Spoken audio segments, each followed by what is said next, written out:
বিসমিল্লাহির রহমানির রহিম। নবীজির দাওয়াত ঠেকাবার জন্য কাফেররা কয়টা কর্মসূচি হাতে নিয়েছিল?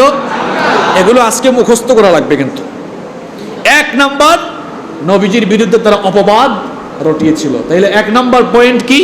নবীজির বিরুদ্ধে তারা অপবাদ রটিয়েছিল। অপবাদ রটানোর পর আল্লাহ আয়াত নাজিল করে নবীজিকে সান্ত্বনা দিয়েছেন। এরপরে দেখেন, নবীজির দাওয়াত ঠেকাবার জন্য মানুষ যেন কোরআন না শুনে, কারণ কোরআন শুনলেই তো মানুষের দিল নরম করে দেন কে? কোরআনের আকর্ষণে আকর্ষিত হয়ে ইসলাম কবুল করে ফেলে। এই জন্য নবীজির জবানের তেলাওয়াত যেন মানুষ না শুনে, এখন বিকল্প ব্যবস্থা তো গ্রহণ করা দরকার।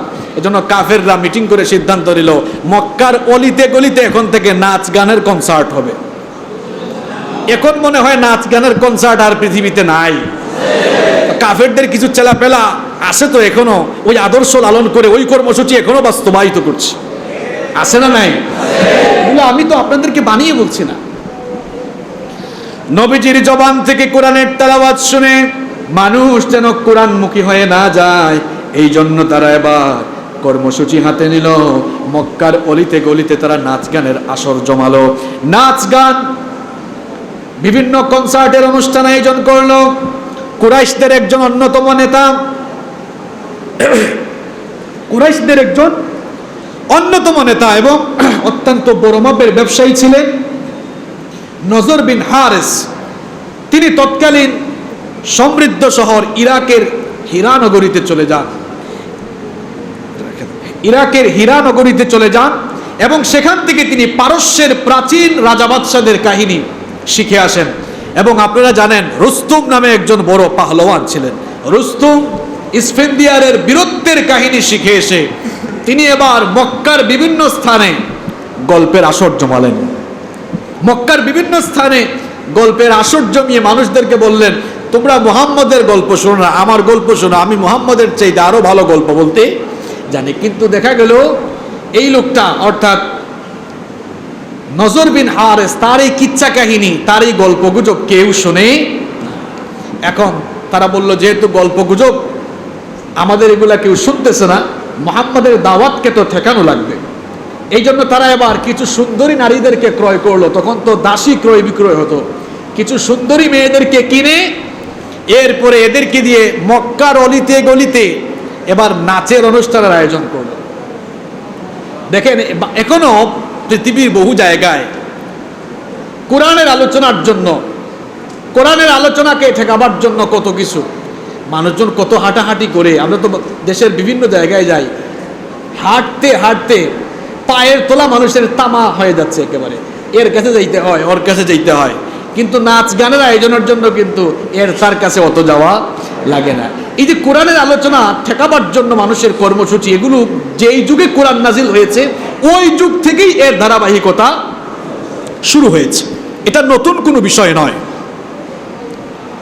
সুন্দরী মেয়েদেরকে ক্রয় করে এবার মক্কার অলিতে গলিতে নাচের আয়োজন করা হলো। নৃত্যানুষ্ঠান আছে না, নৃত্যানুষ্ঠান হলো। এরপরেও দেখা গেল মানুষ নাচের অনুষ্ঠানের দিকে আকর্ষিত হয় না, কারণ নবীজির জবান থেকে তেলাওয়াত যারাই শুনে তারা কোরআনের প্রতি আকর্ষিত হয়ে যায়, কোরআনের জন্য পাগল পড়া হয়ে যায়। শেষমেশ কাফেররা এবার আরো মারাত্মক কাজ শুরু করলো। ঈমান যারা আনতো তাদের পেছনে মেয়েদেরকে লেলিয়ে দিত, এদেরকে টাকা দিত, মেয়েদেরকে পয়সা দিত, বলতো এদের চরিত্র হননের কাজে তোমরা লেগে যাও। তারপরেও কাজ হয়েছে নাকি বলেন? কোরআনের জন্য এত পাগল পাড়া হয়েছে। নবীর জবানে যারাই কোরআন শুনেছে কোরআনের জন্য তারা পাগল পাড়া হয়েছে। আর এইদিকে কোরআনের দাওয়াত বন্ধ করার জন্য কাফের মুশরিকগুলো নাচ গান এবং সুন্দরী দাসীদেরকে খরিদ করে ইমানদারদের পেছনে লেলিয়ে দিয়েছে। কিন্তু ইমানদারদের অন্তরে কোরআন তারা এমনভাবে গেঁথেছে, কোরআনের আকর্ষণ এমনভাবে তাদের অন্তরে ছিল যে মেয়েদের আকর্ষণ তাদের অন্তরে আর লাগে নাই, বরং কোরআনের প্রতি আকর্ষণ তাদেরকে আকৃষ্ট করেছিল। রব্বুল আলামিন এই কাফেরদের এইরকম কর্মসূচির তিরস্কার করে, নিন্দা করে এবার আয়াত নাজিল করলেন, وَمِنَ النَّاسِ مَن يَشْتَرِي لَهْوَ الْحَدِيثِ لِيُضِلَّ عَن سَبِيلِ اللَّهِ بِغَيْرِ عِلْمٍ وَيَتَّخِذَهَا هُزُوًا أُولَئِكَ لَهُمْ عذاب مهين আল্লাহ তাআলা বলছেন লোকদের মধ্যে এমন কিছু লোক আছে, এমন কিছু মানুষ আছে যারা মানুষদেরকে আল্লাহর রাস্তা থেকে দূরে সরাবার জন্য বিভিন্ন গল্প, কিচ্ছা কাহিনী এবং গান, বাদ্য বাজনা এগুলোর তারা আয়োজন করে, এর মাধ্যমে তারা আনন্দ মজা করে মানুষদেরকে আল্লাহর রাস্তা থেকে দূরে সরাতে চায়। উলাইকা লাহুম আযাবুম মুহিন, তাদের জন্য যন্ত্রণাদায়ক আযাবের ব্যবস্থা রয়েছে। এই যুগে আর মনে হয় নাচ গানের আয়োজন কেউ করে না। হ্যাঁ, মানুষকে কোরআনের রাস্তা থেকে দূরে সরাবার জন্য কত আয়োজন, কিন্তু আলহামদুলিল্লাহ এখন যুবক আর তরুণরা এইসব নাচ গান, সিনেমা সব বাদ দিয়ে কোরআনের সুরে যারা মানে এখন যারা পবিত্র আল্লাহ তাআলার পবিত্র এই কালামের ডাক দিয়ে যখন যুবকদেরকে ডাকছেন, এখন যুবকরা বাদ ভাঙা জোয়ারের মতো সবাই আল্লাহর কালামের দিকে ছুটে যাচ্ছে, ঠিক কি না? এই জন্য নাস্তিক মুরতাদদের কলিজার মধ্যে এখন আগুন ধরে গেছে। এই জন্যই কোরআন আর কোরআনওয়ালা লোকদেরকে কায়দা করে করে ষড়যন্ত্রের সম্মুখীন করা হয়েছে। কারণ কোরআনের সুর যত বাজবে, কোরআনের সুর, কোরআনের আওয়াজ যত ছড়িয়ে যাবে, সিনেমা, নাচ গান দিন দিন কমতেই থাকবে। আপনারা সিনেমার অবস্থা জানেন, নাটকের অবস্থা জানেন। এখন যুবকদের ফোন চেক করলে শুধু কোরআন তেলাওয়াত পাবেন। যুবকরা এখন দাড়ি রাখছে, নামাজ পড়ছে। আমাদের দেশের স্কলাররা এখন দাওয়াতি কাজ এমন ভাবে করছেন, এই দাওয়াতের কারণে অনলাইন অফলাইন সব জায়গায় দাওয়াতি কাজ হচ্ছে। এই দাওয়াতি কাজের কারণে এখন যুব সমাজের মধ্যে একটি বৈপ্লবিক চেঞ্জিং আসতে শুরু করেছে। এটা তাদের মাথা ব্যথার কারণ হয়ে দাঁড়িয়েছে। এই জন্য কোরআনওয়ালা লোকদেরকে নানান কায়দায় ষড়যন্ত্রের সম্মুখীন করে রাখা হয়েছে। লাভ নাই, এই কাফেররাও পারে নাই। কাফেররাও দেখছেন নাচ গানের আয়োজন করেছে, যতই নাচ গানের আয়োজন করে না কেন। আর দেখবেন কোরআনওয়ালা লোকদের বিরুদ্ধে যত জায়গায় অপপ্রচার চালানো হয়, আমি শুধু মাঝে মাঝে কমেন্ট পড়তে যাই, আপনারাও মনে হয় অনেকে কমেন্ট পড়েন। একটা কমেন্টও 10% কমেন্টও তাদের পক্ষে দেয় না, মানুষ খালি গালিগালাজ করে। দেখা যায় কোরআনওয়ালা লোকদেরকে নেগেটিভ ভাবে প্রেজেন্টের জন্য সোশ্যাল মিডিয়ায় কত কিছু বলা হচ্ছে, কিন্তু মানুষ বিশ্বাস। আপনি বলবেন হুজুর আপনি জানলেন কেমনে বিশ্বাস করে না? আপনি ওদের কমেন্টগুলো দেখিয়েন, আপনি কমেন্ট দেখে বুঝেন না মানুষ কি বিশ্রী ভাষায় কত কিছু বলছে, এগুলা মানুষ বিশ্বাস। এই যে কাফেররা নাচ গান কত কিছুর মেয়ে নাচাচ্ছে, কিন্তু সাহাবীদের অন্তর, তাদের দিল কোরআনের সুরে নাচতেছে। সুবহানাল্লাহ। এখনকার অবস্থাও তাই হয়েছে। যুব সমাজ, তরুণ সমাজ কোরআনের আলোয় তারা আলোকিত হচ্ছে, এখন তারা আলোকিত হতে চাচ্ছে। আর এটাকে বাধাগ্রস্ত করার জন্য যা যা করা দরকার তা করা হচ্ছে, কিন্তু লাভ হবে না। ইসলামের আলো জ্বলে উঠবেই, এটাকে যারা নিভিয়ে দিতে চাইবে তারা নিজেরাই নিভে গিয়ে পৃথিবী থেকে নিঃশেষ হয়ে যাবে। ইসলামের আলো জ্বলে উঠবে, কেউ এটাকে থামিয়ে দিতে পারবে না ইনশাআল্লাহ। নবীজির দাওয়াত ঠেকাবার জন্য কাফেররা কয়টা কর্মসূচি হাতে নিয়েছিল? তো আসতে বললেন কেন? কয়টা বলছি? পয়েন্টগুলো আজকে মুখস্থ করে বাড়ি যাওয়া লাগবে। 1 নম্বর, নবীজির বিরুদ্ধে অপবাদ, পাগল, জাদুকর, উন্মাদ, গণক এরকম হাবিজাবি গালিগালাজ করেছে, নাউযু বিল্লাহি মিন। 2 নম্বর, নবীজির কোরআন যেন কেউ না শুনে, কোরআনের তেলাওয়াত, কোরআনের দাওয়াত, এজন্য নাচ গানের আয়োজন করেছে। আবার যারা নবীর বিরুদ্ধে, কোরআনের বিরুদ্ধে কথা বলেছে রাতের বেলা, তারাই গিয়ে লুকিয়ে লুকিয়ে কোরআনও শুনেছে। এখনো অনেকে শুনে, এখনো অনেকে। আমরাও দোয়া করছি আল্লাহ হেদায়েত দান করেন। নাম্বার 3, নবীজির দাওয়াতকে ঠেকাবার জন্য এখন তারা দেখলো কোরআনের বিরুদ্ধে বললাম, এত নাচ গান, এত টাকা পয়সা খরচ করে এত নাচ গানের আয়োজন করলাম, তাও তো দেখি মানুষ মুহাম্মাদের জবান থেকে আল্লাহর কালামের তেলাওয়াত শোনার জন্য পাগল হয়ে যাচ্ছে। মানুষদেরকে ফেরানো দরকার। এখন তারা বিভিন্ন কুযুক্তির আশ্রয় নিল। তারা এবার মানুষকে বলল, দেখো তোমরা যে মুহাম্মাদের কথা শুনতেছ, সে যে বলছে সে আল্লাহর নবী, কেন তোমরা তার পিছে পিছে দৌড়াচ্ছ? সে কি আসলেই নবী? কারণ আল্লাহ যদি নবী বানাইতেন তাহলে তো আমাদের মতো কোনো মানুষকে নবী বানাতেন না। দেখো না, মুহাম্মদ খাওয়া দাওয়া করে, পেশাব পায়খানা হয়, আমরা বাজার ঘাটে যাই, বাজার করি, মুহাম্মদও বাজারে কি বানিয়ে বলছি এটা? এদের কথা আল্লাহ কোরআনে তুলে দিয়েছেন। কোরআনুল কারীমের 25 নম্বর সূরা, সূরাতুল ফুরকানের 7 নম্বর আয়াত। তারা বলতো ওয়াকালু মা লিহাদার রাসূলি ইয়াকুলুত তাআমা ওয়া ইয়ামশি ফিল আসওয়াক লাউলা উনজিলা ইলাইহি মালাকুন ফায়াকুনা মাআহু নাযীরা। তারা বলল, এটা কেমন রাসূল, আমাদের মতো খাওয়া দাওয়া করে, আমাদের মতোই বাজার ঘাটে যায়। এখন আমাদের অনেক মুসলমানদের আকীদাও খারাপ হয়ে গিয়েছে, আমরা নবীকে মানুষই মানতে চাই না। কি আছে? মানুষই মানতে চায় না, বলে নবী আমাদের মতো না। আরে ভাই, নবী তো আমাদের মতো না, এটা আমরাও জানি। পৃথিবীর কোন নবীরা আমাদের মতো সাধারণ মানুষ নন, নবীরা অসাধারণ মানুষ, কারণ তাদেরকে কন্ট্রোল করেছেন কে? তারা মাসুম। নবী রাসূলদের ধারে কাছেও সাধারণ মানুষ যেতে পারবে? ওনারা তো মাসুম, ওনাদের জীবনে কোনো গুনাহ নাই, জন্ম থেকে নিয়ে ওফাত পর্যন্ত তারা মাসুম।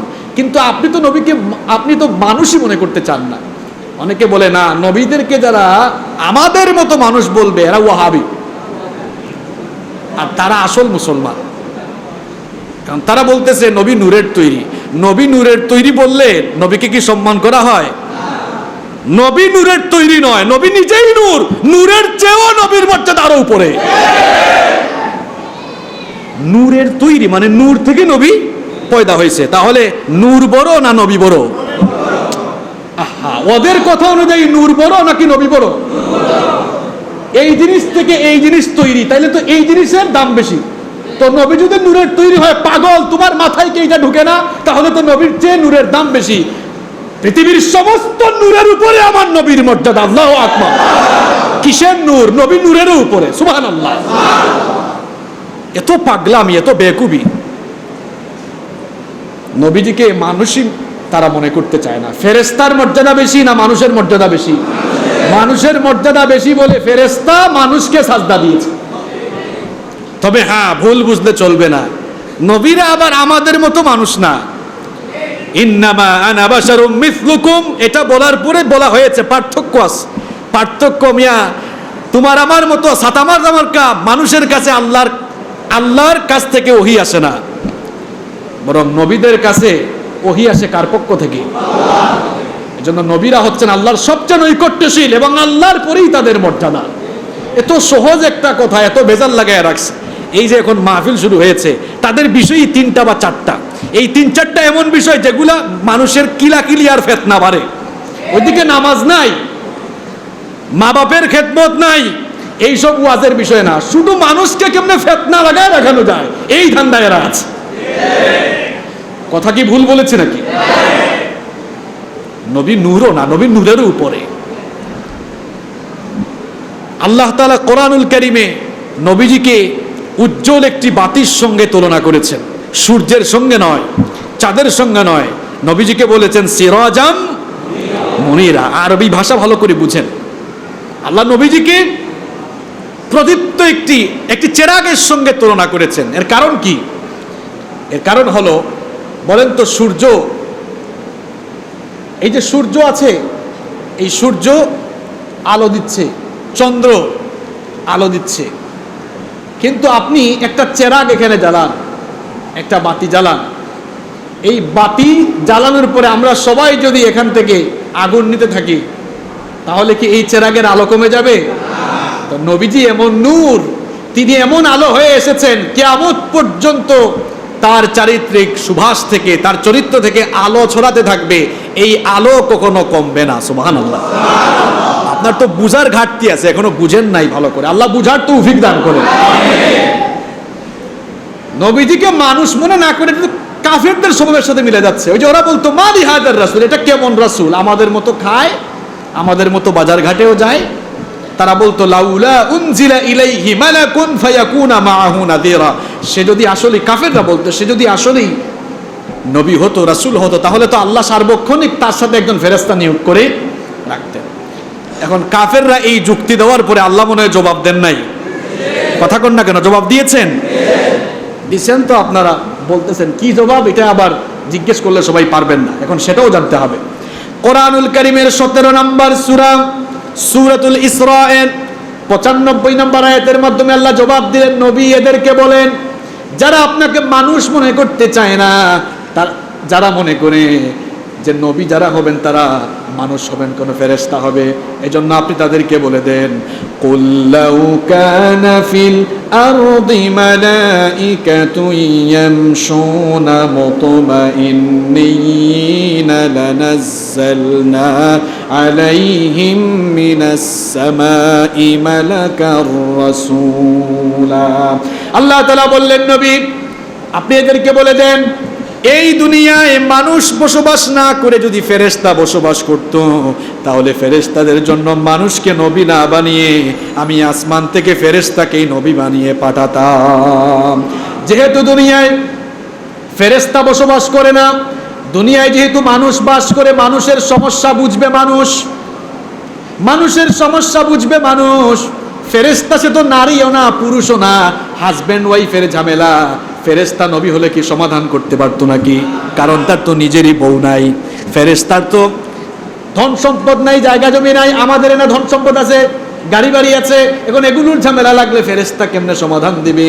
কারণ ফেরেশতার তো নিজেরই এগুলা নাই।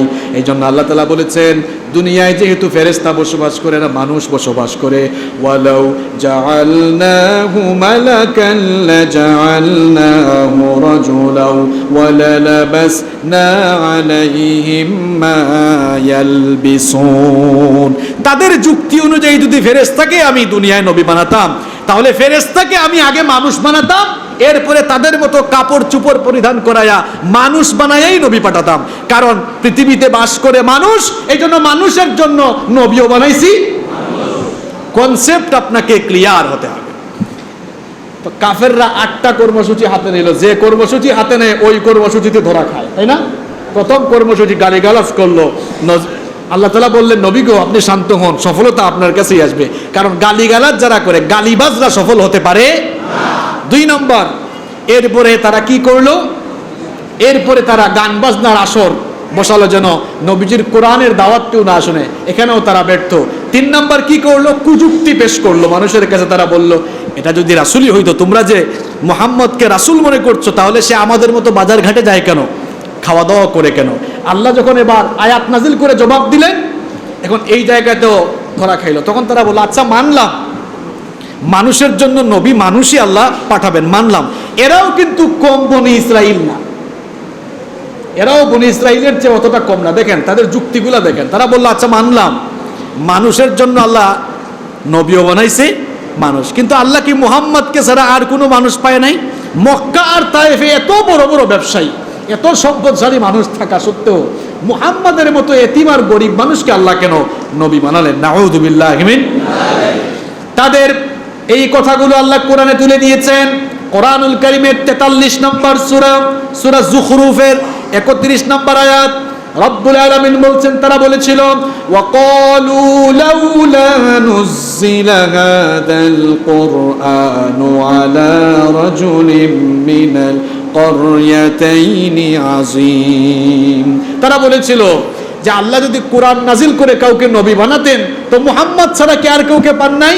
মিনাল ক্বরয়াতাইনি আযীম, এই 2 মহান শহর অর্থাৎ মক্কা আর তায়েফে তো অনেক বড় বড় ব্যবসায়ী সম্পদশালী মানুষ আছে, এদেরকে বাদ দিয়ে তিনি কেন মুহাম্মদকে নবী বানালেন?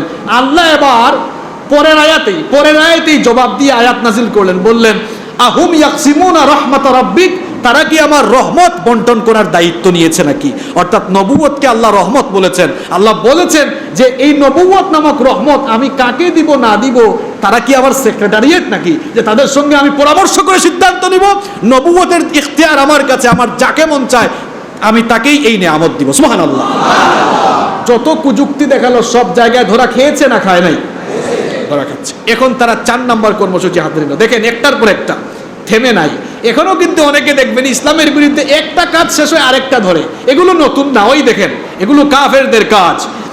এরপরে তারা 4 নাম্বার কাজ হাতে নিল, তারা বলল দেখি মুহাম্মদকে টেস্ট করা দরকার। এবার ইহুদি কিছু পণ্ডিত মদিনা থেকে তারা আনলো, যারা তাওরাত কিতাব পড়েছিল। ইহুদি পণ্ডিতদেরকে ভাড়া করে আনার পর ইহুদি পণ্ডিতরা বলল, শোনো, মুহাম্মদ তোমাদেরকে যা শোনায় এগুলো যদি সত্যি আল্লাহর বাণী হয় তাহলে প্রমাণ পাওয়া যাবে। তাকে পূর্ববর্তী যুগের ব্যাপারে কিছু প্রশ্ন করো, কারণ মুহাম্মদ এগুলা জানার কথা না, তোমরাও তো জানো না এগুলো। আমরা যারা ইহুদি পণ্ডিত আমরা তো তাওরাত পড়েছি, তাওরাত আরবি ভাষায় লেখা না, হিব্রু ভাষায় লেখা।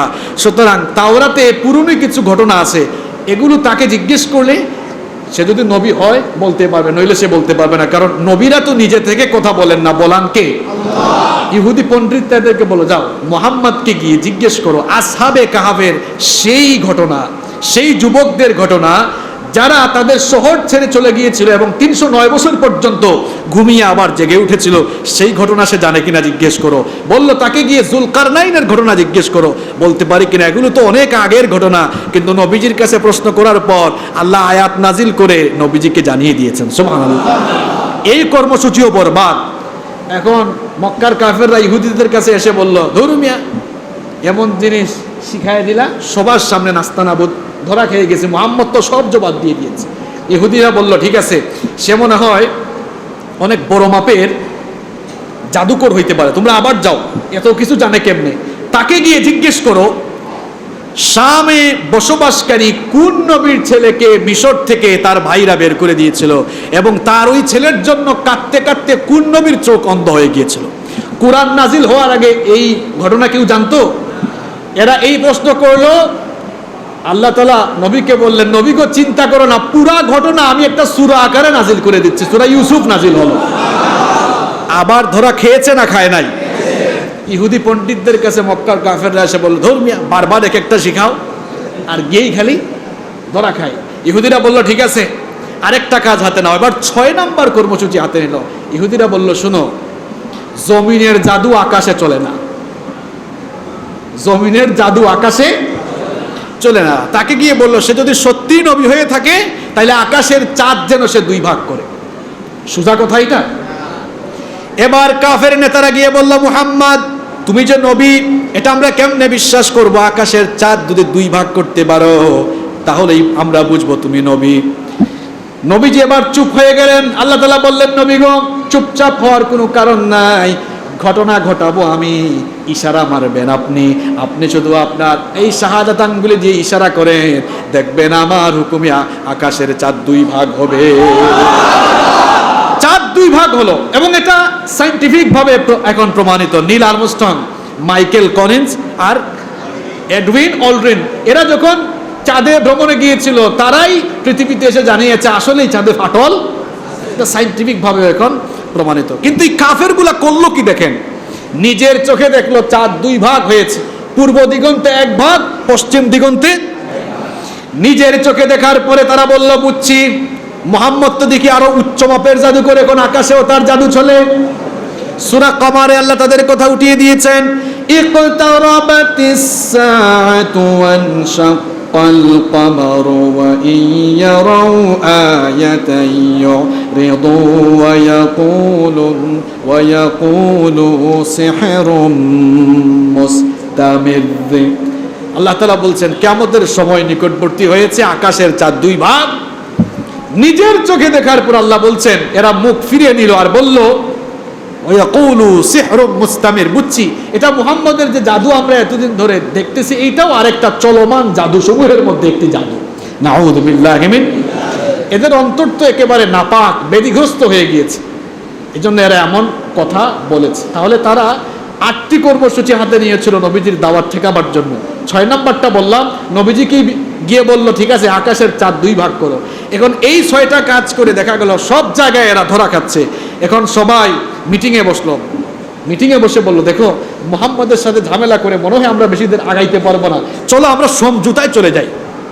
দেখছেন এবার সমঝোতায় যাওয়া মিটিং চলতেছে। তো তারা এবার পরামর্শ করলো, আচ্ছা সমঝোতাটা কেমনে হবে? এবার তারা সিদ্ধান্ত নিল, চলো আমরা 50-50 হয়ে যাই, কয়েকদিন আমরা মুহাম্মদের রবের ইবাদত করব আর মুহাম্মদকে বলবো, মুহাম্মদ তুমিও কয়েকদিন আমাদের মূর্তিগুলোর পূজা। তারা গিয়ে বলল, মুহাম্মদ খামাখা আমরা তো নিজেরাই নিজেরাই এত মারামারি করে কোনো লাভ নাই, চলো আপোষ করে ফেলি, কয়েকদিন তুমি মূর্তির পূজা করো আর কিছুদিন আমরা তোমার রবের পূজা করব। এভাবে 50-50 হবে, 50-50 ইবাদতটা 50-50 হয়ে যাক। তুমি কিছুদিন আমাদের মূর্তির পূজা করো, কিছুদিন তোমার রবের ইবাদত আমরা করব। আল্লাহ তাআলা তখন সূরা কাফিরুন নাজিল করলেন, কুল ইয়া আইয়ুহাল কাফিরুন লা আ'বুদু মা তা'বুদুন ওয়া লা আনতুম আবিদুনা মা আ'বুদু ওয়া লা আনা আবিদুম মা আবাদতুম ولا أنتم عابدون ما أعبد لكم دينكم ولي دين। আল্লাহ তাআলা বললেন, কুল, নবী আপনি বলুন, ইয়া আইয়ুহাল কাফিরুন, হে কাফিরের গোষ্ঠী, লা আ'বুদু মা তা'বুদুন, তোমরা যার ইবাদত করো আমি তার ইবাদত করি না, ওয়ালা আনতুম আবিদুনা মা আ'বুদ, আর আমিও যার ইবাদত করি তোমরা তার ইবাদত করো না, ওয়ালা আনা আবিদুম মা আবাদতুম, তোমরা যার ইবাদত করছো আমি তার ইবাদতকারী হবও না। দেখেন, প্রথমে বললেন আমি ইবাদত করি না, পরে বললেন তার ইবাদতকারী হবও না, এরপরে বললেন ওয়ালা আনতুম আবিদুনা মা আ'বুদ, আর আমিও জানি আমি যার ইবাদত করছি তোমাদের মতো কাফেররা আমার রবের ইবাদত করবাও না। এগুলা চালাকি, ভাওতাবাজি বুঝি। সুতরাং লাকুম দীনুকুম ওয়ালিয়া দিন, ধর্ম যার যার, উৎসব সবার। তাহলে কি, তোমার ধর্ম তোমার, আমার ধর্ম। একবার শুনলাম কেউ একজন বলতেছে বুখারী শরীফে আছে লাকুম দীনুকুম ওয়ালিয়া দিন। এটা কি বুখারী শরীফে আছে না কোরআনে আছে? এখন মানুষের সাথে কত প্রতারণা। কই ধর্ম যার যার, উৎসব সবার, এটা তো কোরআনেই আছে, সূরা কাফিরুনে আছে না লাকুম দীনুকুম। সূরা কাফিরুন কিভাবে নাজিল হয়েছে আগের আয়াতগুলো কি জানো? আর ঘটনাটা কি? এই তো বললাম ঘটনা, ইবাদত তারা 50-50 করতে চেয়েছিল। আল্লাহ তাআলা নবীকে বললেন, না, বলে দেন তোমার ধর্ম তোমার, আমার ধর্ম। মীমাংসা করতে চাইছিল, লাভ হয় নাই। এখন তারা বলল, দেখো এত কিছু করলাম, খামাখা ঝামেলা করে লাভ নাই, দেখি একটু কিনা যায় কিনা, একটু আকর্ষণীয় প্রস্তাব দিই। তারা গিয়ে বলল, মুহাম্মদ, এবার 8 নম্বর কর্মসূচি, মোহাম্মদ খামাখা ঝামেলা করে লাভ কি? তুমি কি টাকা পয়সা চাও নাকি? টাকা পয়সা ধন সম্পদ দিব। তুমি কি আরবের সবচেয়ে সুন্দরী নারীকে বিয়ে করতে চাও নাকি? সবচাইতে সুন্দরী নারীর সঙ্গে বিয়ে দিব। এই রকম লোভনীয় প্রস্তাব তারা দিল। নবীজি কি প্রস্তাবগুলো গ্রহণ করেছেন নাকি? নবীজি স্পষ্টভাবে জানিয়ে দিলেন, কাফেরের গোষ্ঠী শুনে রাখো, এই যে লোভনীয় প্রস্তাবগুলো দিয়েছে এগুলোই শুধু নয়, আকাশের সূর্য ডান হাতে আর আকাশের চাঁদ যদি বাম হাতে এনে দাও, আমি যে দাওয়াত শুরু করেছি এই দাওয়াত থেকে আমাকে কেউ থামাতে পারবে না। তাহলে আজকের জুমায় নবীজির দাওয়াত ঠেকাবার জন্য কাফেররা কয়টা কাজ করেছিল? এই 8টা কাজ কোরআন সুন্নাহ আর নির্ভরযোগ্য সিরাতের গ্রন্থ থেকে শোনালাম। এই 8টা কাজ করে যখন হইল না, এরপরে কি শুরু হয়েছে? নির্যাতন। দাওয়াত কি এত সোজা? দেখেন নবীজি দাওয়াত দেওয়ার পর কি হইল, আমি ছাড়বো না, সব বিস্তারিত বলবো, একেবারে ভালো করে নবীর জীবনী আপনার জানা লাগবে। গত জুমায় বললাম ওহী নাজিল হলো, দাওয়াতের সূচনা কেমনে হলো। আজকের জুমায় বললাম দাওয়াত ঠেকাবার জন্য কাফেররা কয়টা কাজ করলো। আগামী জুমায় শুরু হবে, কাজ যখন হলো না, এত প্রস্তাব দেওয়ার পরেও কাজ হলো না, এবার কি শুরু হলো? স্বয়ং নবীজির উপরে তারা নির্যাতন শুরু করেছিল। কেমন ভয়াবহ নির্যাতন শুরু হয়েছিল, আগামী জুমায় আমরা সেগুলো নিয়ে আলোচনা করব ইনশাআল্লাহ।